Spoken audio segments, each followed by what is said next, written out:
Apa sebabnya Ustadz? Kalau saya menengok salib menggigil hati saya, setan. Saya tausiah di seberang pulau Batam. 1,5 jam kami sampai.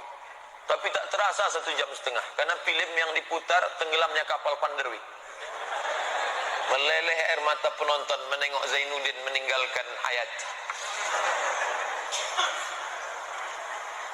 Apa sebabnya? Kata ibu itu mirip macam ini. Saya terlalu terbayang salib, nampak salib, jin kafir sedang masuk. Karena di salib itu ada jin kafir. Dari mana masuknya jin kafir? Karena ada patung. Kepalanya ke kiri apa ke kanan? Ada yang ingat kan?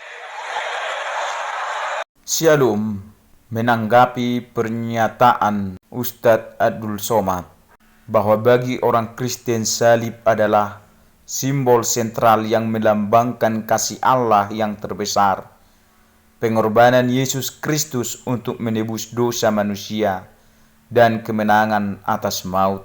Sebagaimana tertulis dalam kitab Filipi 2 ayat 8, dan dalam keadaan sebagai manusia, ia telah merendahkan dirinya dan taat sampai mati, bahkan sampai mati di kayu salib. Inilah menyatakan bahwa Yesus Kristus mati di kayu salib untuk menebus dosa umat manusia. Shalom.